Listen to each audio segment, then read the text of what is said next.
Hello everyone and welcome to Daily Fix Guide.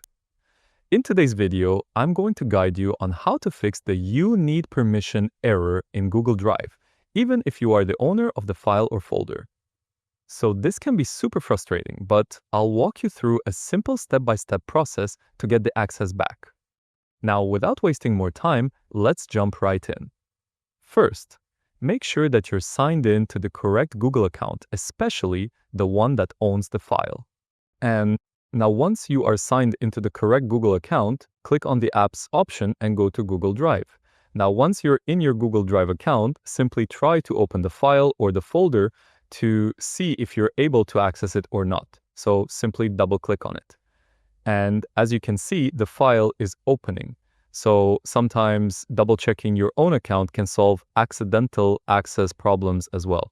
So before opening the file, simply make sure that you are in the correct account. Now, if you signed in correctly, but still see the same type of error, try this. Go to your Google Drive folder. Then right-click the file or folder that is causing trouble.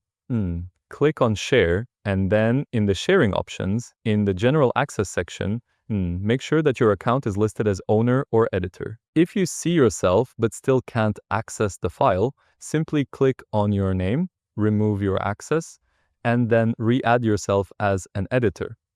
That way, you might be able to solve the problem.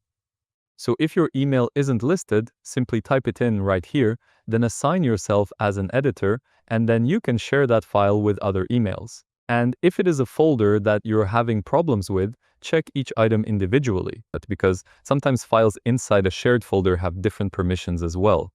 Now, in the same share window, locate the General Access panel. Now, over here in this section, if it says restricted, that means only added people can open with this link. So try changing the link settings.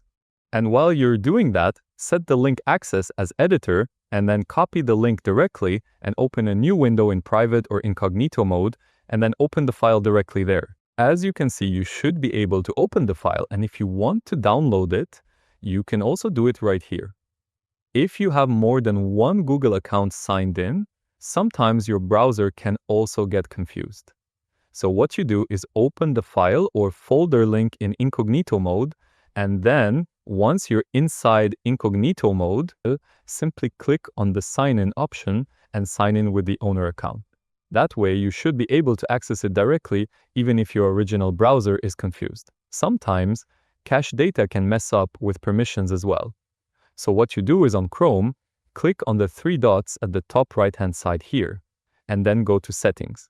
And in the search panel, search for Browsing Data and open the first option here. Simply uncheck Browsing History and Cookies and Other Data, and make sure that only cached images and files are selected. Now, simply click on Delete Data. And then after doing that, simply refresh your Google Drive and attempt the same process by accessing your file. Alternatively, you can try using different browsers like Firefox or Edge to see if the problem is only happening on Google Chrome or if it is happening in all browsers. Now, if you are using a school or work account, some files can only be shared within your organization. So your admin may have set restrictions on that particular file. So if that's the case, you can contact your IT admin to ask if there are organization-wide settings that are blocking your access or not. And lastly, if nothing works for you and you are the owner of the file, download the file to your local computer. Then simply delete the original file from the drive by right-clicking and then move to trash. After doing that, simply re-upload it and set new sharing permissions. So click on that and go to the Share option and then click on Share, and this time set new sharing permissions. That is totally up to you, whatever you want. Then, by doing that, your issue should be completely fixed. You have just learned how to troubleshoot and fix the "You Need Permission" error in Google Drive, even if you are the owner. Now, you can get back your files without a headache. So if you find this video helpful, please give this video a thumbs up, share it with your friends, and subscribe to the channel for more helpful videos. So thank you for watching and take care.